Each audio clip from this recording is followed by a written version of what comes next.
Cooler versus air conditioner, कौन कब किस सिचुएशन में बेटर है। जनरली अगर पूछा जाए तो एयर कंडीशनर को लोग ज़्यादा बेटर कहते हैं, ठीक है। पर तुम चले जाओ एक बार बीकानेर चले जाओ, ठीक है, वहाँ भी पूछना क्या बेटर है, या और दूर चले जाओ जैसलमेर चले जाओ, वहाँ पूछना क्या बेटर है, ठीक है। और जोधपुर चले जाओ, इन सभी जगह में जो कूलर होता है भर भर के बिकता है as compare to air conditioner. तो डिमांड कूलर्स का ज़्यादा होता है। कहाँ? राजस्थान में, ठीक है, जयपुर वयपुर नहीं, उधर साइड, और जैसलमेर हो गया इस साइड में, ठीक है, जो डेजर्ट एरिया है, ठीक है। तो ऐसा मतलब क्यों होता है कि कूलर में प्रोसेस जो होता है बेसिकली, देखो कूलर का मैकेनिज़्म समझना पहले जरूरी है। और कुछ तो रीज़न होगा कि इस कूलर के आगे हम लोग डेजर्ट वर्ड यूज करते हैं। तो रीज़न यही है कि डेजर्ट में ज़्यादा अच्छा काम करता है, ठीक है। तो अब इसका मैकेनिज़्म समझने के लिए, ठीक है, मान लो कि हमारा डेजर्ट में, कहने का मतलब कि डेजर्ट में ह्यूमिडिटी जो होता है बहुत कम होता है, तो ये ह्यूमिडिफायर का काम करता है, साथ ही साथ टेम्परेचर को भी कम करता है, ठीक है। तो ये इसीलिए इसका नाम पड़ा डेजर्ट कूलर। अब देखो इसका मैकेनिज़्म क्या है। मान लो हम लोग का एयर जो है वो 40 डिग्री सेंटीग्रेड, ठीक है, और इसमें जो रिलेटिव ह्यूमिडिटी है मात्र 10% रिलेटिव ह्यूमिडिटी। मतलब रिलेटिव ह्यूमिडिटी को आसान भाषा में कहने का मतलब ये है कि मैक्सिमम ये कितना पानी होल्ड कर सकता है, वो था 100%, पर अभी ये प्रेजेंटली 10% पानी को होल्ड किए हुए, मतलब मॉइस्ट एयर, मतलब एयर में जो मॉइस्चर का क्वांटिटी है मात्र 10% है, ठीक है, मतलब वेरी लेस, ठीक है। तो अब मतलब इतना कम पानी भी हम लोग के लिए कंडीशनल सिचुएशन नहीं है, ठीक है, मतलब हम लोग के लिए फेवरेबल कंडीशन नहीं। हम लोग को पानी में कुछ मॉइस्चर चाहिए, ठीक है। अगर पानी में मॉइस्चर नहीं है तो ये क्या करेगा, ये एयर जैसे ही हम लोग के बॉडी पर पड़ेगा, ठीक है, बॉडी पे पड़ेगा और हम लोग सांस वाँस लेंगे, तो ये क्या होगा, बॉडी के अंदर जगह अगर ये एयर जाएगा, गलती से भी अगर बॉडी के अंदर एयर जाएगा, तो ये बॉडी के अंदर में जा कर के क्या होगा कि पानी को सक करने लगेगा, ठीक है। बहुत ज़्यादा गर्मी, और रिलेटिव ह्यूमिडिटी 10% पे हम बता रहे हैं। पानी जहाँ इसको पानी मिल जाएगा वहाँ से इस पानी को भी खींच कर अपना रिलेटिव ह्यूमिडिटी बढ़ाना चाहेगा, और हमारा बॉडी छिलने लगेगा, ठीक है। ये बहुत डेंजरस सिचुएशन है, ठीक है। तो इस सिचुएशन से बचने के लिए जनरली हम लोग का तो टेम्परेचर जो हम लोग नॉर्मल यहाँ पे झारखंड वारखंड में, बिहार झारखंड में बात करते हैं, मैक्सिमम 30 डिग्री पे पहुँचता है। मान लो रिलेटिव ह्यूमिडिटी इतना भी कम नहीं, मान लो 35% है, ठीक है। तो ये कूलर क्या करेगा, देखो यहाँ पे ये पानी रहता है, ठीक है, जैसे ही ये यहाँ से गया, ठीक है, इसके ऊपर से कुछ पानी हम लोग पास कराएं, और ये क्या करता है, अपना एनर्जी पानी को दे देता है, और पानी वेपराइज हो जाता है, ठीक है। और ये अपना एनर्जी दे दिया तो इसका कूलिंग हो गया, और इस कूल्ड एयर में कुछ वेपर ऐड हो गए, और ये मिक्सचर जो है हम लोग का जो है हम लोग को सप्लाई होता है। मतलब हम लोग का ह्यूमिडिटी भी बढ़ गया, साथ ही साथ हम लोग का कूलिंग भी हुआ। कूलिंग प्लस ह्यूमिडिफिकेशन प्रोसेस होता है डेजर्ट कूलर में, ठीक। मतलब ह्यूमिडिटी बढ़ाने का काम करता है, साथ साथ ठंडा भी करता है। जनरली अगर पैक रूम रख दे, रूम को पूरा पैक कर दे, ठीक है, चारों तरफ से वेंटिलेशन नहीं दे, तो क्या होगा ना कि उससे खतरा ये होगा कि कुछ समय तो बड़ा मज़ा आएगा, लेकिन धीरे धीरे जब ह्यूमिडिटी बढ़ने लगेगा तो मॉइस्चर कंटेंट बढ़ने लगेगा, और नमी चिप क्या कहते हैं उसको, उमस हो गया है, ठीक है, ठीक है।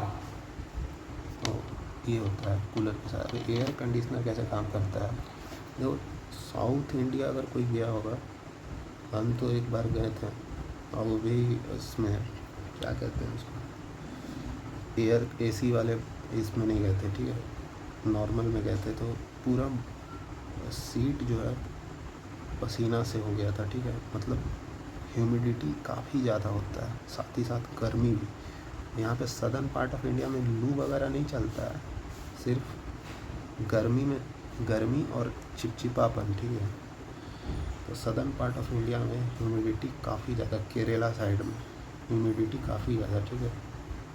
मान लो कि टेम्परेचर 30 डिग्री है, ह्यूमिडिटी है मेरा 50%, बहुत 50% नहीं, ये भी ज़्यादा हो जाएगा, 35-40 हो गया, ठीक है। ये भी बहुत ख़तरनाक सिचुएशन है, ठीक है। क्योंकि हम लोग का बॉडी जो होता है क्या करता है कि जो भी हम लोग खाना वाना खाते हैं उसको मेटाबॉलिज्म के फॉर्म में उस एनर्जी को रिलीज़ करता है, ठीक है। अब अगर सराउंडिंग में एयर के पास पानी का शॉर्टेज रहेगा तभी तो ये एयर आ करके इस पानी को एब्जॉर्ब करेगा। अब ऑलरेडी मेरे एयर में इतना पानी भरा हुआ है तो मेरा स्वेट निकलते जाएगा, बॉडी से निकलते जाएगा। एक समय बहुत ज़्यादा ह्यूमिडिटी और बहुत ज़्यादा टेम्परेचर बढ़ गया तो इंसान मर भी सकता है, ठीक है। तो एयर कंडीशनर क्या करता है, एयर कंडीशनर में जो प्रोसेस होता है वो कूलिंग एंड ह्यूमिडिफिकेशन नहीं, डीह्यूमिडिफिकेशन का काम होता है, ठीक है।